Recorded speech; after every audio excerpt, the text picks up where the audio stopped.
I feel bad that why am I here? I was sentenced to death in 2014.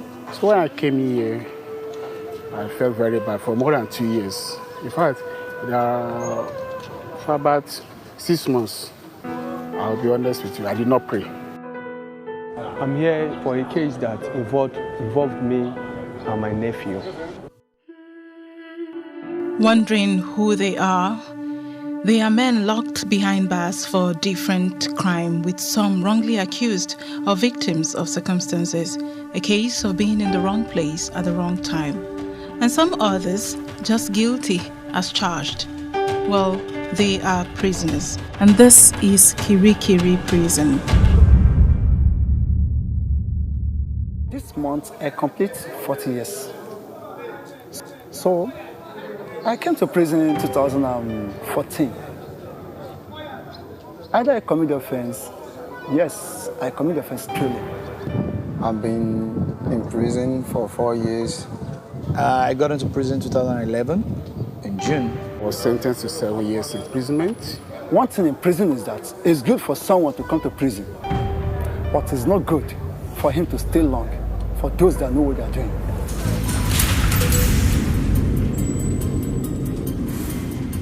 For several weeks, my crew and I planned on how to make this visit, and thankfully one man, Ayo Bidemi, made this possible.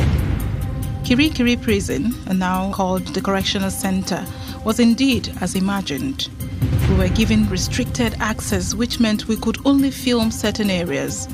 Once the door was shut on us, it opened up another world of reality. But our mission here is to see a new form of beauty behind the bar. Generally, the mandate of the prison is to take into custody, to keep safe and humane custody of those that are legally interned in our prison facilities. We identify the causes of their antisocial behavior, give them some form of treatment, counseling, reformation, rehabilitation, for ultimate reintegration back to the society, for them to become useful persons both to themselves and the larger society. I spoke to some prisoners who have found meaning, so to speak, while being behind bars, but of course, not without the challenges. People outside there have a different perspective about prison. And it's only when you get inside here that you understand what is going on. The advantage of being in prison, and there's also a disadvantage of being in prison. The unfortunate thing about being in prison is that time is taken away from you. You're no longer in control of your freedom. There's also a side of the judicial system, the Nigerian system, affecting the prisoners. The legal system here is a bit very slow.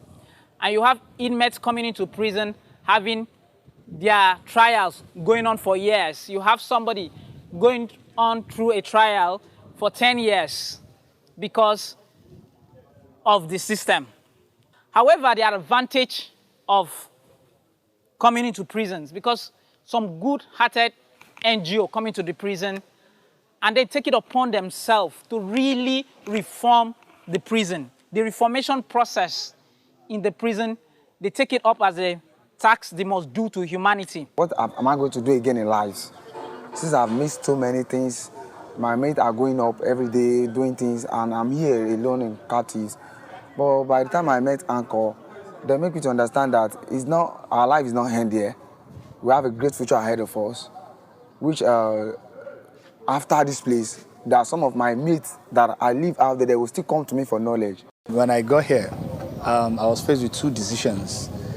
Is it an end or a pause?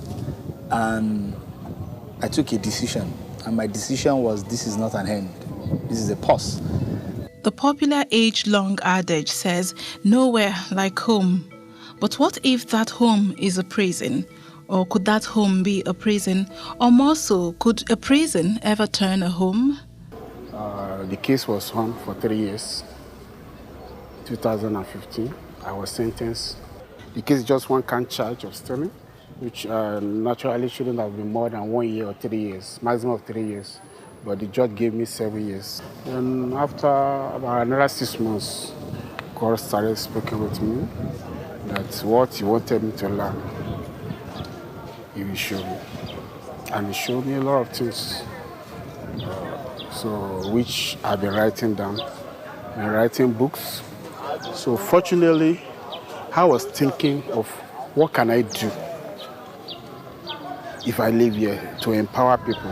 And out of this place of captivity, beauty is born out of hardship. These prisoners now take to painting the prison as a new form of reformation. I told myself, how can I enhance myself to end the second chance? And then an NGO like Heritage Anchor came, and it was all about paint production, beautifying lives, impacting lives and all. And I took advantage of it. And I learned in that set, I was the governor of the set. And invariably, I didn't just learn how to produce paints, all kinds of paints, satin, flux, text coats, emotions. I equally learned how to paint. Since 2014, I'm in prison. I've learned different things, but I'll tell you the facts. This paint making and painting, in fact, is very fantastic. Out there not knowing anything about paint before, but meeting them now, I have more knowledge about painting, and it's what they're imparting to my life. Not only me, so many of inmates like that, they have impacted their life about this painting. Then they taught us how to make different kind of paints. The journey here has been of mixed feelings, according to the inmates. But while their stay in prison lasts, their hope for a release soars. I'm so happy for learning all this here. And as I say, it's good for someone to come to prison to learn, but it's not good to stay long. Now, as I am now, I still have extra 5 years plus to spend since my judge has sentenced me. And these particular people that train us about painting, they try a lot concerning my case for them to free me, but no way. So my own suggestion to the Nigerian government is that they will just come to do amnesty, whatever. They will not know maybe the person has changed or not. When I was outside the world there, I believe people came to the prison, they are condemned. No future for them. But when I came in here, I feel like, if possible for everybody outside there to come in, it's a place to be, to learn. Different kind of counselors will come to you, different kind of legal practitioners. From there, you'll be able to learn your past mistakes in order for you not to go back to do the same. So I call this place a university of learning. One man has been in the forefront to make this happen, as well as secure release for those not legally found wanting or who have served their due term. But shouldn't we be worried? They are prisoners.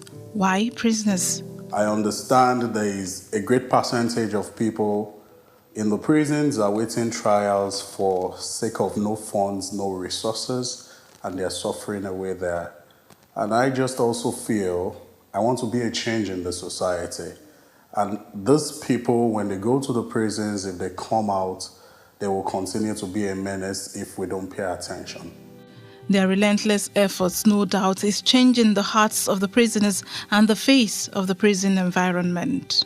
Anchor Heritage is an NGO that have been partnering with this prison in terms of giving capacity and training to our inmates, in terms of pro bono legal services. To date, they have been able to release about 54 inmates from our custody. They take up their cases, especially the indigent ones. They train our inmates, give them capacity on paint production. Like my office, the painting in my office, the painting of the perimeter wall, the gate lodge, and most of the cell blocks we have here. The paints are produced within this prison. And the painting is done by the inmates because of the scholarship graciously given to them by Anchor Heritage. The idea of Anchor Heritage is to give legal aid. We give legal aid to those awaiting trials that deserve it. that the family don't have the resources for petty crimes like stealing, obtaining under false pretense, and, raiding, just people that actually should have no cost in the prison, and they are there awaiting trial, and the family cannot help because there are no resources. So that's the first pillar, anchor heritage, we really believe in. The second thing we do is that we empower the inmates. We empower these inmates because at the end of the day, even for those that have been sentenced and have a timeline, they will stay in the prisons. They will come out to the society, and those awaiting trials will come out to the society. If they don't have anything doing, then they will go back to the crime.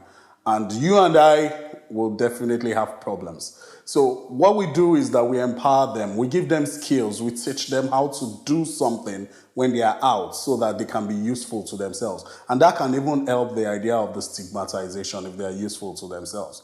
So the Teach and Beautify is a project that comes under the Empower Inmates initiative. We're teaching and beautify. So we just say teach inmates and beautify the prisons, because we're using it as an idea that, okay, let's get the prisons beautified while we teach the inmates. So the inmates will be the ones who paint the prison environment, which we've been doing for a while now. And the third thing we do is that we ensure an aftercare of when these people leave the prisons, one or two things that they can do to ensure that they have something doing and there is no sake of they're going back to crime. Through their legal aid as well, some prisoners have gained release. It's a big experience. It's a serious experience while I was away for at least 6 good years. My wife was pregnant when I left. I left home January 13, 2013. My wife was pregnant of my baby called Divine. That was how I left till I was since 2016 before I saw her. So by God's grace, 30th of May 2019, the Court of Appeal discharged me and my casemate. Before I got to the prison, I did not have any handwork. But as I'm talking to you now, I am a paint producer and I am a painter. Anchor Heritage came in to teach the inmates how to produce paint and how to paint yourself. So they came. I was among the first set, the first batch that they trained. By God's grace, as I'm talking to you now, I know some paints. As we're talking, it was through the course that I know what we call test coat paint. I know what we call flex coat paint. I know what we call emulsion, gloss, oil paints, and other. With that now, I can stand confidently to make some paints myself. Although AY is out of the prison, the reality is that more persons are behind bars because according to the figures provided by a global prison data organization called World Prison Brief, awaiting trial inmates in Nigerian prisons has risen from 62% in 2000 to nearly 70%. The total prison population in 2000 stood at 44,450 prisoners, but it has risen to 73,248 by May of 2019. Indeed, there remains an urgent need for help and empowerment for these prisoners.